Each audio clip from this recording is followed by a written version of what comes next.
नमस्ते दोस्तों, 24 हवार रोमांस चैनल में आपका स्वागत है।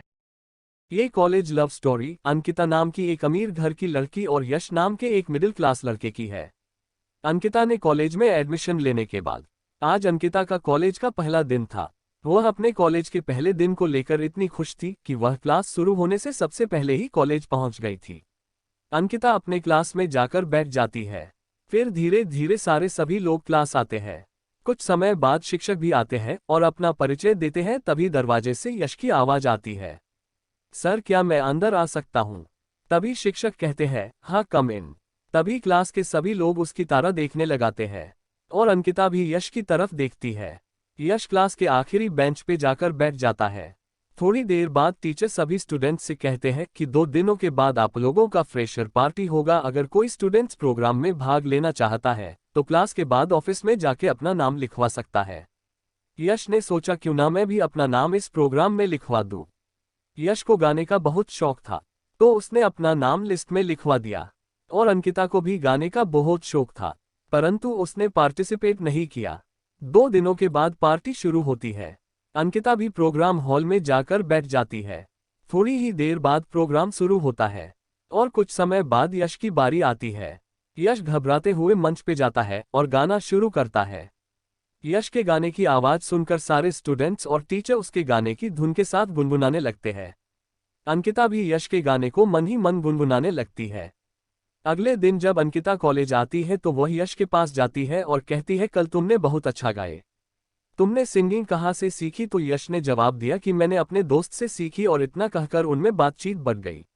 ऐसे ही दिन बीतते गए और वो दोनों करीब आने लगे और उनके बीच बहुत गहरी दोस्ती हो गई। और उसके बाद कॉलेज के मिड टर्म एग्जाम स्टार्ट होने जा रहे थे और तभी यश और अंकिता पढ़ाई के दौरान मिलते रहा करते थे। इसी दौरान अंकिता ने प्यार का इजहार करते हुए कहती है कि तुम्हें नहीं पता लेकिन मैं तुम्हें पसंद करने लगी हूँ। पता नहीं क्यों तुमसे बातें करना, तुम्हारे साथ रहना मुझे अच्छा लगता है। ये सुनकर यश ने कहा, मैं भी तुम्हें चाहता हूँ, तुम मुझे बहुत पसंद हो, लेकिन कभी मेरी इतनी हिम्मत नहीं हुई कि तुम्हें बता सकूं। अंकिता कहती है, तुम सच बोल रहे हो? यश जवाब देता है, मैं अपनी कसम खाकर बोल रहा हूँ, मुझे भी तुमसे प्यार हो गया है। उस दिन के बाद अंकिता और यश एक हो गए और प्यार के सफर में दोनों साथ चलने लगे। उसके बाद जब हम गार्डन में मिलते तब किसी एक सुनसान कॉर्नर ढूंढकर बैठ जाते और देखते कि कोई हमें देख तो नहीं रहा है। उस समय अंकिता बार बार मुझसे कहती कि कुछ देर रुको, पहले देख लो, कोई हमारा पीछा करते हुए तो नहीं आ गया है, या कोई छिपकर हमें देख तो नहीं रहा। अंकिता की इन सभी चिंताओं से मेरी भी फटने लगती थी और मैं भी बड़ी होशियारी दिखाते हुए आसपास देखकर ये पक्का कर लेता था कि हमें कोई नहीं देख रहा है। उसके बाद ही हम दोनों किस करते और धीरे धीरे अपने प्यार में खोते चले जाते। मैं अंकिता के आम के ऊपर के अंगूर को टच करना शुरू कर देता और उसके बाद उसकी नीचे वाले गुफा को रगड़ना भी शुरू कर देता। वह कामुक आवाजों में अपनी वासना के साथ आवाज निकाला करने लगती तो मैं उसके नीचे हाथ डाल देता और कुछ ही देर में उसको पूरी गर्म कर देता। इस तरह से मैंने अंकिता को गार्डन और पार्क आदि में ले जाकर इतना ज्यादा तरफाया कि वह रह ही न पाए। एक दिन वह खुद सामने से अंकिता बोली, चलो किसी होटल में चलकर धमाल करेंगे। मैंने कहा, नहीं यार, होटल में खतरा है। अंकिता कहने लगी, अब जो होगा सो देखा जाएगा, तुम मुझसे पैसे ले लो और किसी बड़े होटल में चलो। यश ने कहा, ठीक है जान, जल्द ही मैं तुम्हें होटल वाली क्रिकेट मैच का मजा दूंगा। अंकिता हंसने लगी और मेरी पीठ पर मुक्का मारती हुई बोली, कैसे बोलते हो? यश ने कहा, कैसे क्या बोलता हूँ जान, होटल में जाकर हम दोनों को कुछ और करना है। वह मुझको चूमकर बोली, मैच तो बस एक जरूरत है, बाकी उधर हम दोनों खूब प्यार भी तो करेंगे। मैंने उसकी बात से इत्तेफाक जताया और होटल में मिलने की बात पर हामी भर दी। मैं खुद ही अब उसे मिलने के मूड में था। फिर 2 दिन बाद उसने ट्यूशन से छुट्टी मारकर मुझसे कहा, चलो आज किसी होटल में चलते हैं। मैंने मोबाइल में ऐप डाउनलोड किया और एक होटल में एक कमरा बुक कर लिया। कुछ देर बाद हम दोनों उस होटल में चले गए। हम दोनों यात्री के जैसे दिखावा करते करते बुकिंग डिटेल दिखाते अंदर चले जाते हैं। कमरे के अंदर जाते ही मैंने पीछे से उसको टाइट पकड़ लिया और उसने होठों को चूमने शुरू कर दिया। हम दोनों एक दूसरे में खोने लगे। कुछ 20 मिनट के बाद उसने मेरा केले पकड़ लिया। मैं भी अपने संयम को खोता जा रहा था। अगले ही पल मैंने उसको बेड पर धक्का दे दिया और उसका टॉप उतार दिया। अब वो पूरी तरह से निर्वस्त हो गई और शर्माते हुए अपने गुफा को अपनी हथेली से छुपाने लगी। उस वक्त वह सिर्फ एक ब्रा में रह गई थी। मैंने उसकी हथेली को हटा दिया तो देखा, एकदम चिकनी गुफा मेरे केले के लिए रो रही थी। चमकीला सा पानी उसकी गुफा पर चमक रहा था। मैंने अपने कपड़े उतारना शुरू किए और जल्द ही उसके सामने अपने केले को लहराने लगा। केला भी एकदम चिकना था, कल ही साइड के बालों को साफ किया था।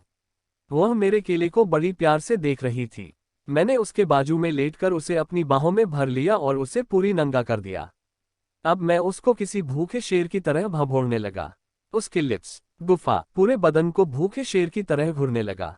कुछ ही देर में वह भी पूरी तरह से गर्म और पागल से हो गई। वह मुझे हर जगह पागलों की तरह चूमने लगी। हम दोनों जन्नत में थे। मैंने अपनी पैंट को उठाया और उसकी जेब से पैकेट निकाला और केले को पहना दिया। अब मैंने उसके दोनों पैरों को ऊपर करके अपने केले को उसकी सील पैक गुफा के छेद में लगा दिया। वह मचलने लगी। अंकिता की गुफा चिकनी थी और बराबर रस छोड़ रही थी। मैंने सुपारा सेट किया और अपने केले को एक ही बार में उसकी कुंवारी गुफा के अंदर पेल डाला। केला अंदर घुसा तो वह चिल्लाए और गुस्से करते बोली, धीरे धीरे करो, धीरे से या जोर से, जाना तो उसे कुंवारी गुफा के अंदर ही। ये सब उसे समझाने का न तो समय था और न ही कोई जरूरत थी। यही सब सोचकर मैंने दूसरी बार और जोर से केले को पेला। वह जोर से चिल्लाई लेकिन बाद में शांत हो गई। अब पूरा केला गुफा में फिक्स हो गया था। केले ने अपनी जगह बना ली थी।